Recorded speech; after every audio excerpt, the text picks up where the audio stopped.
This is Business Women Australia podcast, featuring industry leaders who bring their wealth of expertise from diverse areas to help you build a successful business. Now, onto the show.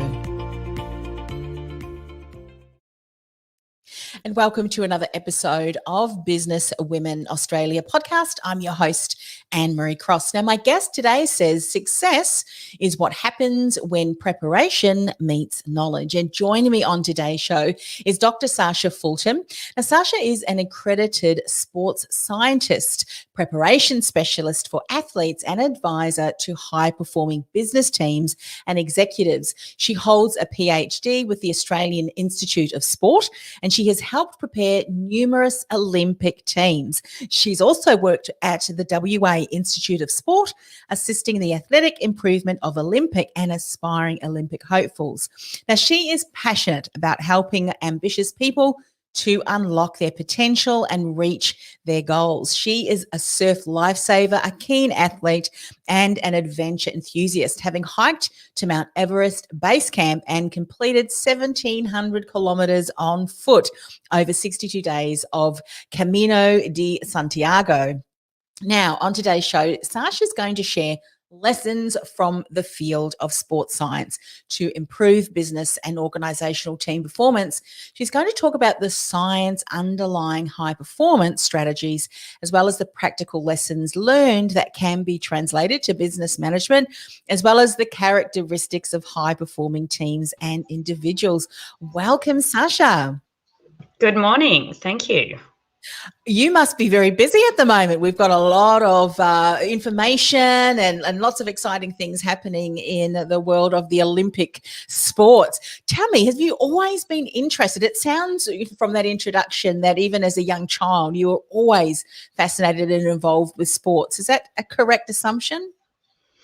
Yeah, definitely. I think it was probably more the movement of the body. It was probably more interested in this body that we've been blessed with and what it can do. So Yes. if all the, if everything aligns, if we treat it correctly, if we apply the knowledge that we know of sports science, what can this body achieve? Yes. Wow.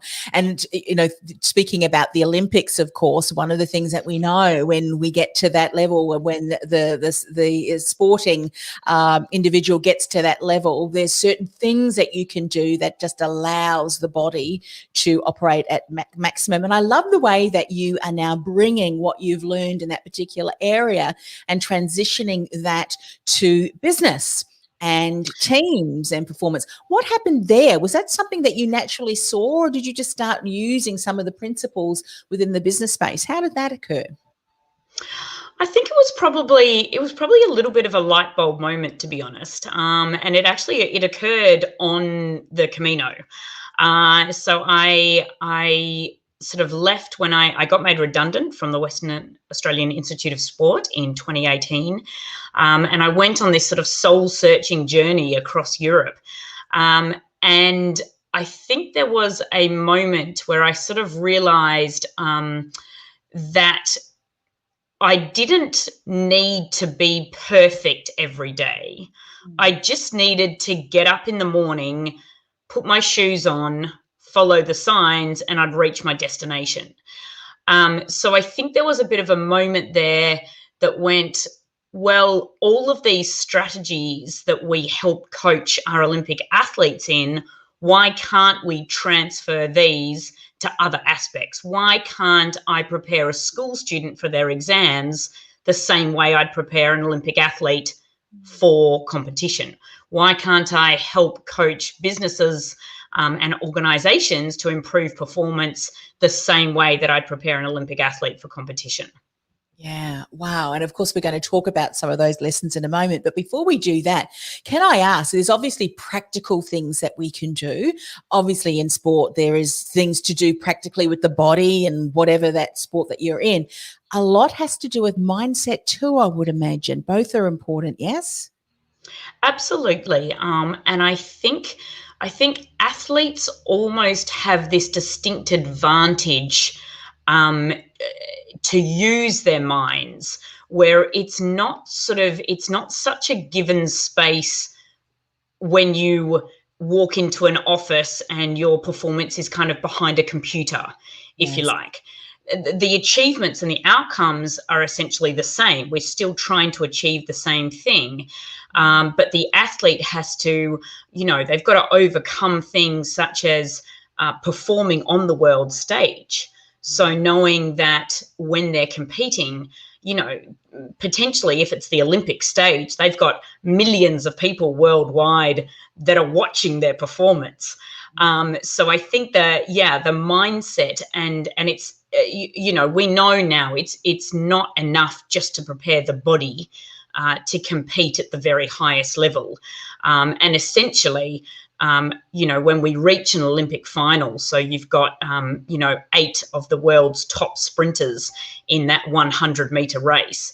At the end of the day, the physical talent is very, very, very similar. Often what it can come down to is the mindset. Who wants it the most? Who's prepared to go out and get it? Yeah. And what you're saying to yourself too. I mean, I know if I think back to just some of the movies that you see, and I mean, aspects of movies we know are Hollywoodized, if you will, but really that whole what you think can really impact, as you say, how you perform on that day. Absolutely. And you'll watch with elite athletes, they talk about this sort of alter ego effect, that there's a time where the athlete will suddenly switch on and they know that it's actual game time. Yes. So great examples, Rafa Nadal, when he pulls on his headband, that for him is his moment to say, game on.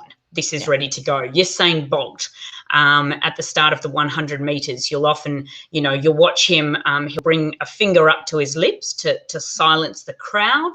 But I think that sign is actually a sign for him as well, to say, quieten your mind, it's business time now. Yeah, brilliant, brilliant. Well, those in itself, I think, can be huge lessons from sports and people who are doing that we can bring into business.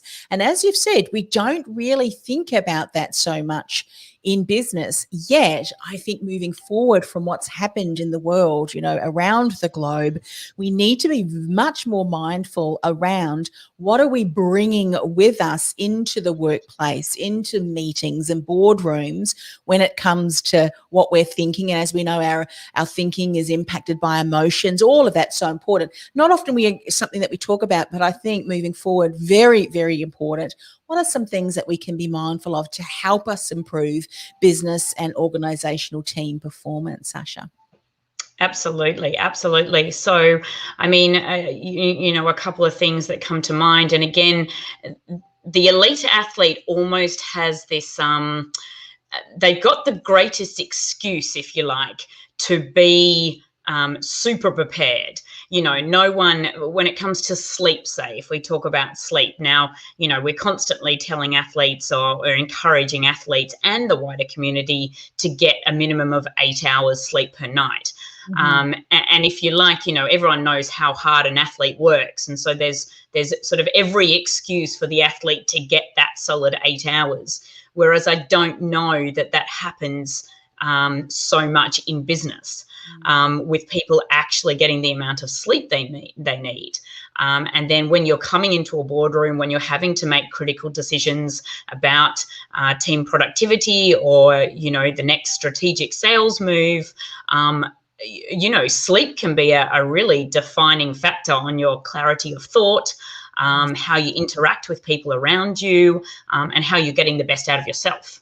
Yes. And decisions too, being able to make quick decisions by, having all of the information, asking the right questions can be inhibited, if you will, if you're not getting the right sleep. And isn't it interesting that in the sporting arena, the sports people are encouraged to get a lot of sleep, whereas often in the business world, not all the time, but in some instances, and I've just recently spoken to some people in the US, the people who work work really hard, work really long hours, stay, they seem to be looked at and rewarded more in comparison to those people that are actually taking time out and resting. And it goes to show, science proves that rest is so important if you want to maximize performance.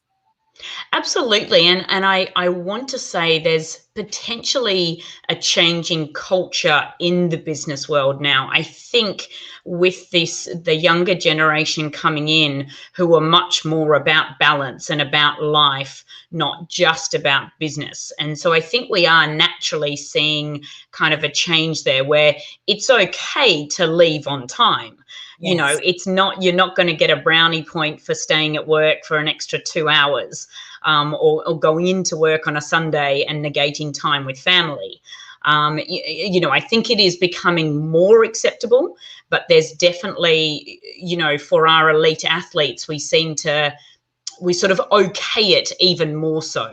They've trained really hard, so therefore, you know, we must ensure that they have a big meal, they have a lot of sleep, and we really look after them. Whereas, I think sometimes in business, there's not that sort of, there's not the same attention put on those really critical factors. Yes. Something else that I'd love to get your opinion on as well, and I think this beautifully models across in the sporting arena and in business, and this is the whole concept of time. Now, if I think of my daughter, she is working with a coach. She is going into competition next year for bodybuilding, and one of the things that she needed to do every single day was walk either 20,000 or 30,000 steps. Anyway, her coach now has said, no, we need to decrease that. And she says, thank goodness, because it takes hours. Sure. And so in the athletic space, it's how many of this, how many of that, rather than time. Yes, in the business world, we focus a lot on time, but performance is not necessarily time-based, but rather how can you do things more effectively and efficiently in time. Speak a bit about that, because I think that's a huge shift in the business space. Absolutely. Oh, look, absolutely. And I mean, it's really interesting you mentioned that. I literally just had an email from a client yesterday who I am training for a half Ironman. And one of her questions, so I've sent through her program. Now, a half Ironman, for those of you who don't know what a half Ironman is, it's a triathlon. It involves a 1.9 kilometre swim, a 90.1 kilometre bike ride, and a 21.1 kilometre run. So depending on your ability, it's going to take, you know, anywhere between 5 and 7 hours to complete, say. Now, the question that came from her was, well, hold on a minute, I'm really worried because I don't have a 5-hour bike ride every weekend to complete. I've given her, I think the maximum I've given her is a 3-hour bike ride. And so my question back to her was, well, are we training you for a half Ironman or for a full Ironman? Because I think definitely we can, you know, time can get away from us, if you like, and we can do things too long. So one thing in the elite athlete space is overtraining, and actually doing more than we need to do. But of course, at the other end, we know also that, you know, we only get to touch in with athletes for a small period of time per day. So your daughter's coach doesn't have access to your daughter kind of 24 hours a day. So he or she needs to be really strategic with what they do in the time that they do have access. So, you know, definitely in sport, you know, we know that the body is not invincible. We know that injuries do happen. We know that burnout happens. Athletes, and we've seen it in swimming a lot. A lot of past Olympic athletes will talk about this sort of black line fever, where, you know, mentally they're just so incredibly drained from the hours and hours of training we've put in. So I think over time in the sporting world, we are getting more strategic with how many sort of hours per day we have athletes dedicate to training. Whereas potentially in the business world, it's still a concept of more is better. Yeah. And what is interesting about that is because if you just see different people's styles, I know for me, I work in spurts, if you will. Like I'll work for a full couple of hours, really full on, and then I need to take a break. Some days, depending, and this is where I think as individuals, we need to be very mindful and monitoring our energy. And sometimes we feel like pushing through. The body's a good messenger, and it'll be sharing with you where it's at. And if we continue to ignore it, the body will take things into its own hands, and often Absolutely. with an illness or some form to stop you from continuing to move forward. However, in the business world, I think if we continue to measure and monitor everyone on the same factors, like, well, you have to be at work at 8 hours and fill those complete 8 hours. Whereas someone who is able to efficiently and effectively complete what they needed to do within 5 hours, why continue to push them for 8 hours? You couldn't, unnecessarily burn them out. Absolutely. Yeah. And it's potentially where we've seen, I think, just a change almost in the last 18 months with COVID. Funnily enough, I think I want to say that's one of the benefits that's come from COVID. So more and more employees are realizing that, one, they can effectively do their work from home. So they don't necessarily need to go into the office, which then cuts back on travel time.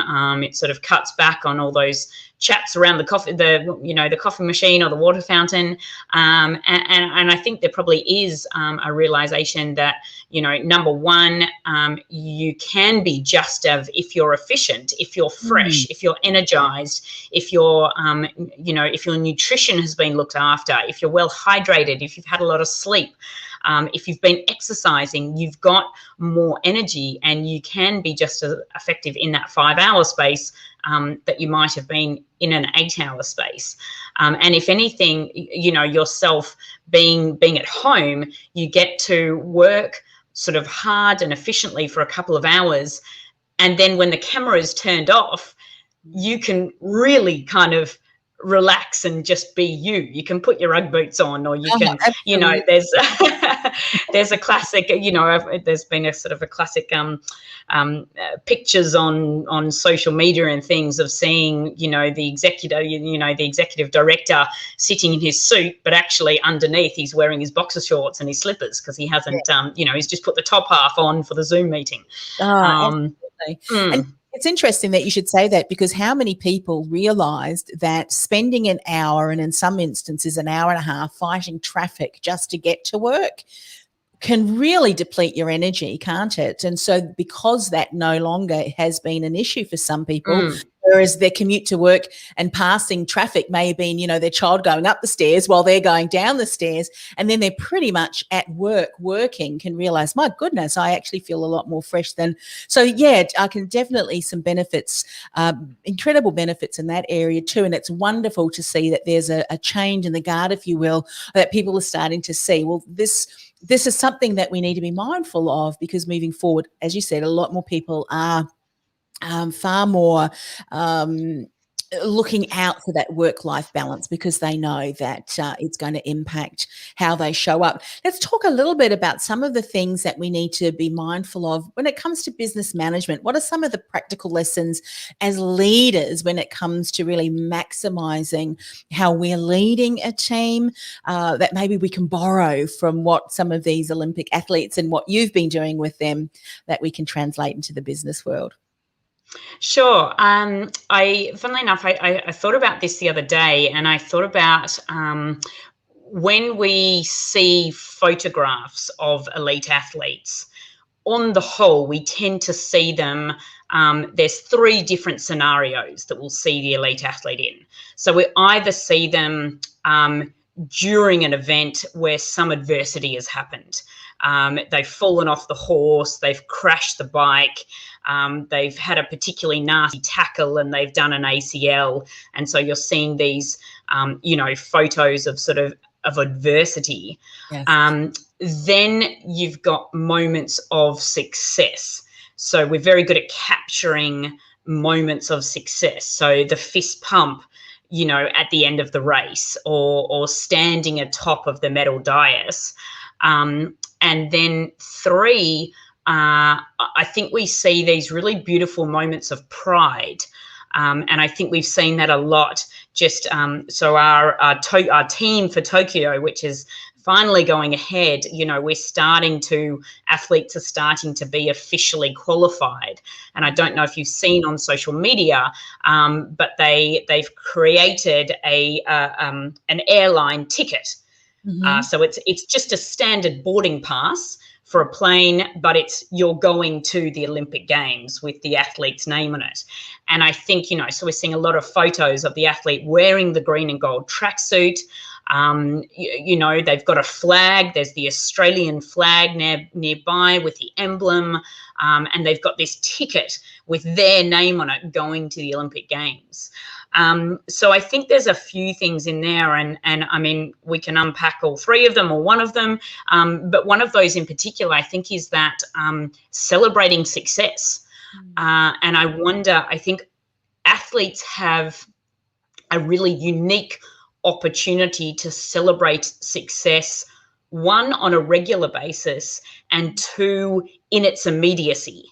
So the minute the race is won, the arms are up in the air, or the arms are out wide. The minute the race is won, there's the big smile on the face. Or sometimes we'll see, often is Djokovic, some of the tennis players will throw themselves onto the ground to sort of, and then that outpouring of emotion. And I don't know that we always give employees that opportunity to do so in business. So do we really celebrate those, and not just the big successes, but do we celebrate the really small successes along the way? So I think that's definitely, something that we can take from elite athletes. Yes. And even individually too, I would imagine it's important.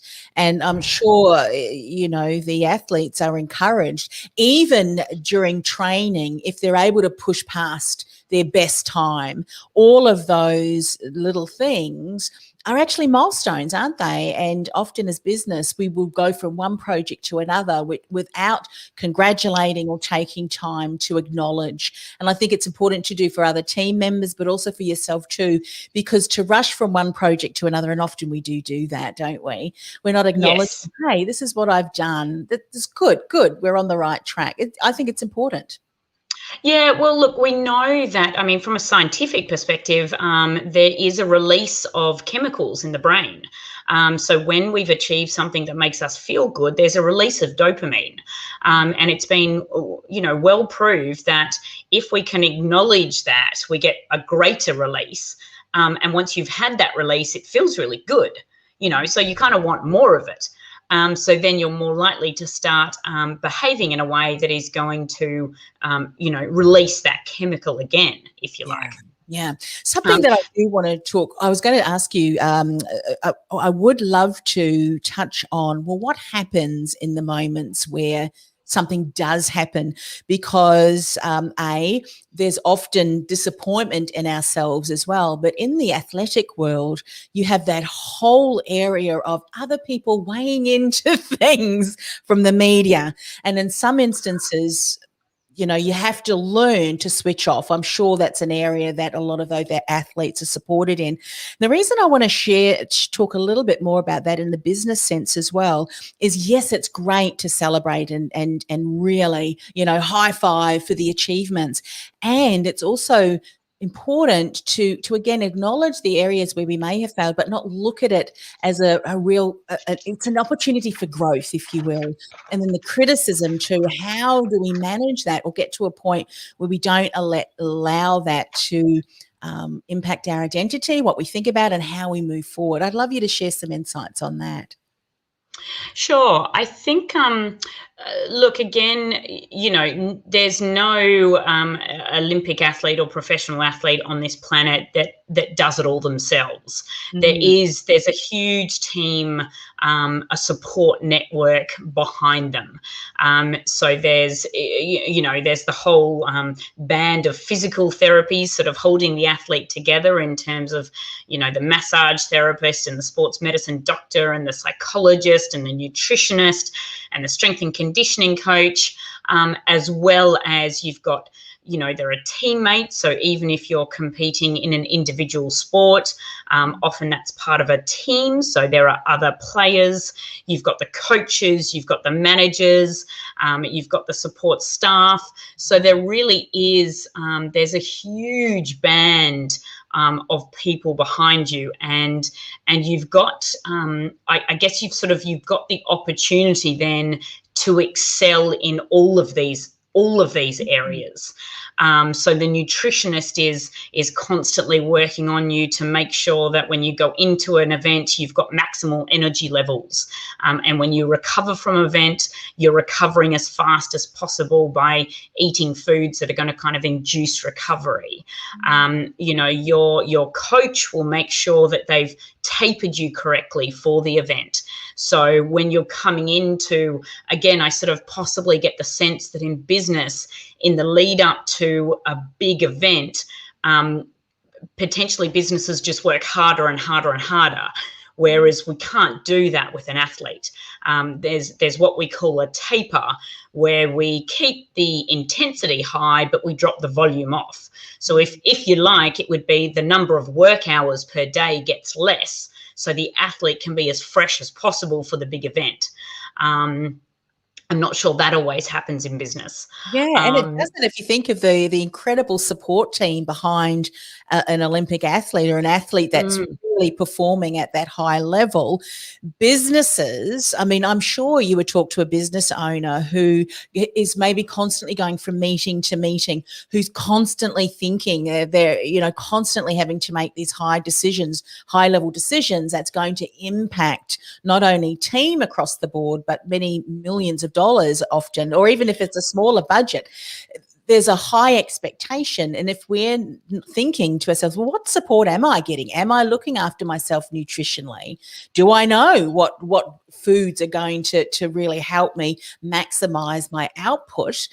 Input and output, we've heard of that term before. I mean, I'm just thinking, my goodness, I don't think as business owners or people in the business space are probably even considering what sort of support am I getting and where may I be missing out? We've heard that saying, we are as strong as our weakest link. What if Absolutely. the weakest link is that you're not getting enough sleep, or you're actually eating the wrong foods, or, whatever it is. And if we don't get the kind of the support of someone who can see that from, the externally, then we may not ever put into place any strategy to be able to help us grow in that particular area. Yes? Absolutely. And I think what happens kind of as a result of that is athletes, we talk about athletes as being very good. They have high resilience. And it's a very it's a popular term, if you like. And it's interesting just to unpack resilience itself and work out, well, what is resilience and how do you build resilience? I mean, you could look at a rugby player and say, well, it's pretty easy to see how they build resilience, because they get pummeled into the ground and then they have to stand back up again and go again. And surely if you do that 100 times in a match, you build resilience. Now, that's a very physical way of building resilience, but how do you have the opportunity to build resilience as a team member? And I guess one thing, that athletes do well is having that recovery space as well. So once there's been, a hard training session or a hard block of training or a big competition, we're always very conscious of making sure that the athlete has time out. And I think it's really, it's in that time out where you get the opportunity to reflect on what you've achieved, to prepare yourself for what's to come. That's where you can build resilience, and that's where businesses can build resilience. Whereas if we're, like we do very well, if we're just constantly moving from project to project, and we're not really giving ourselves that boundary or that time to just sit and reflect and build, and even if it means that there's a period of not achieving for a couple of days or for a week, I think we'll often find that that's going to help productivity and performance in the long run. Yeah. And I'd imagine when you are working with an athlete that maybe they had, there was a competition or there may have been an injury, they don't just say to that athlete, well, get a good night's rest and we'll see you tomorrow. There are plans, there are stages to really help. Now, if we look at that as the business, in the business world, and if a team member or a team has been working on a project that did not necessarily have the outcome that we wanted, rather than going in there and berating people, not that they would, but, you would encourage them to step back. What was missing? What can we do better? And helping them learn and identify. I think even in that process, that helps build resilience, doesn't it? Because we can use that approach when we're, maybe experiencing other challenges in the workplace. Yes. Yeah, definitely. And again, I think that's, that is where sport, so that whole, kind of overcoming adversity, if you will. And it's, you'll see it a hot topic sort of in Australia at the moment with AFL teams. And they're being questioned as to when the best player, when that best player is going to get back on the field. And I mean, the science that is behind the number of playing minutes that an athlete can afford to do, the science that has gone into that, and a whole multidisciplinary approach with your sports medicine doctor and your physiotherapist, and often, I mean, it can come down to, there was a classic one with Michael Jordan, obviously, probably one of the world's greatest basketball players, and one of the world's greatest athletes, shall we say. And I mean, often for him, it was how many playing minutes can we afford? We want him for the whole time. We want him on the court for the whole time, but we can't, especially if he's carrying a little bit of a niggle. We know that we can't afford to do that. So how are we going to be strategic? When are we going to have him on the court, and when are we going to make that really hard decision to pull him off the court? Even if he's saying, I'm fine, I'm good to go. But if we've got the science behind us to say, we calculated 5.5 minutes of playtime and we're at 5.5 minutes, it's time to back off. Whereas, again, I think in business, there'd be that, because there's not the physical body that's actually on the line, there'd be that tendency to push through. Yes. Even though the mind itself is something that still needs, fine tuning and to be well looked after. I was speaking to someone, and I think it was today that someone mentioned that when you're thinking about just the thoughts and concern, anxiety, and so forth, a lot of that mental activity can be draining. Can absolutely be draining. And similarly, when you're making decisions, your brain, and I don't know this if you've got any this kind of stats behind that, but just thinking, the brain uses energy, doesn't it, to do those thoughts, and we can't continue to ask the brain to continue operating at the highest level possible without rest and without feeding the brain and watering the brain, if you will, Definitely, but I think, sorry. No, I was going to say hydrating, not watering the brain. Yes, watering, hydrating the brain. Absolutely. Yeah. There's so much there just in that one point. But one thing that comes to mind automatically for me, you'll often hear an athlete at the end of a competition say that they don't remember what just happened.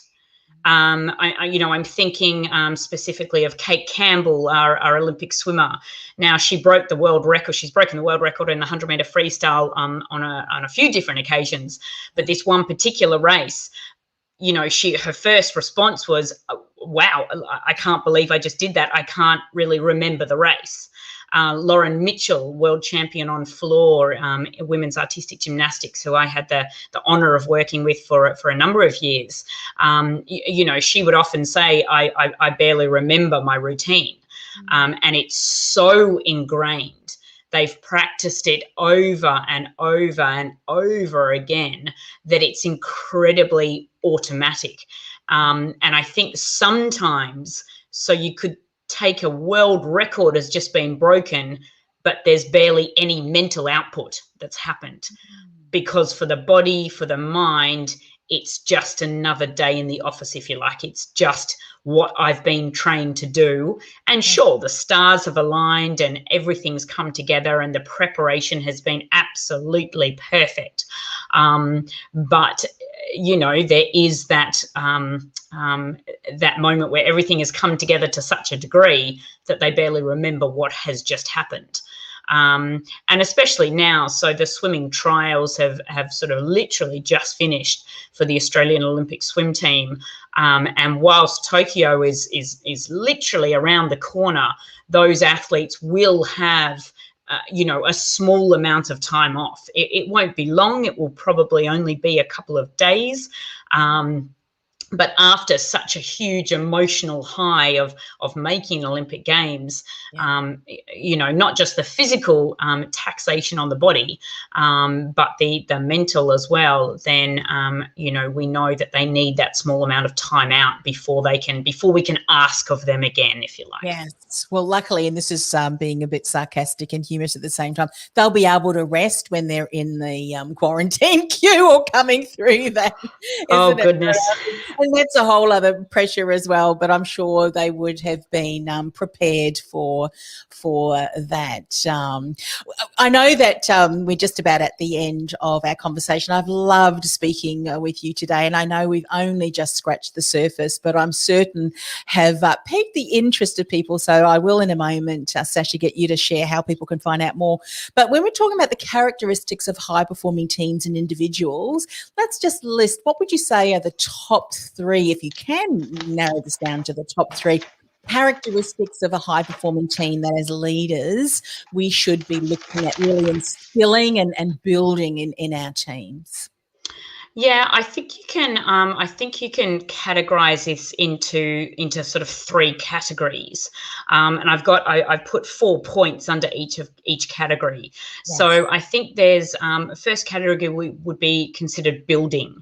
So being able to utilize diversity in your team. Especially when we're talking about team sports, we're not always looking for the fastest athlete. We're not always looking for the strongest athlete. We're not looking for the world's best athletes to come into one team. We're looking for what that one individual can deliver, to a team. Improving systems, practicing continuous learning and having clear goals are another 3 things that I see sort of on a daily basis with the athletic world, and wonder whether businesses can take those forward as well. Then I think you have bridging. So one point I've got down here is managing stakeholders. Now, again, when it comes to especially professional sport, it's not just about the team and the sports medicine team behind them. There's also sponsors, and they need to be sort of managed effectively with the input that they have to athletes. Creating purposes, really creating a purpose for your team. So what is the end goal? Managing work and deadlines. And I've got down here again, celebrating success together, and recognizing contributions that everyone has made. Because very rarely does one individual achieve. It's all about the team that they have behind them. And then lastly, I've got down is buffering. So I think that ability to kind of build trust, communicate clearly, respect each other, are vital points that, again, you see very clearly on the sporting field.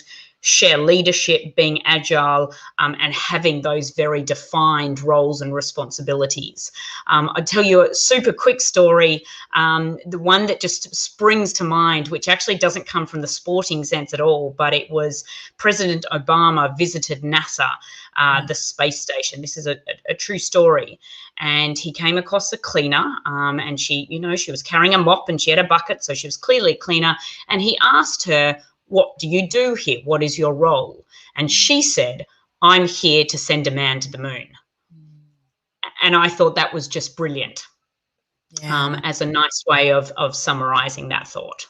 Yeah, it's brilliant because that's right. She is part of the team that keeps absolutely the workplace in a state that people are able to optimize. All of the people who are maybe communicating. I love the way that you've shared that, because how many of us within the workplace have heard others say, or maybe we've been people who have said, oh, I don't really have a role, I just do X, Y, and Z. Well, it doesn't matter if you're Absolutely. the trainer or the CEO. You are all contributing your skills, gifts, talents, knowledge, the whole lot, to support the organisation. So Absolutely. yeah. Absolutely. I love today's conversation. What is the best way for people to find out more about you, your work? How can they connect with you?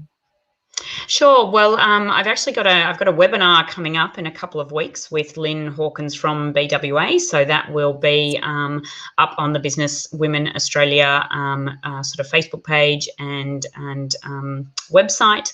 I have a website, so my business is called Peak Preparation. You can find that at www.peakpreparation.com.au, and I'm fairly regular across the social media channels of LinkedIn, Facebook, and Instagram.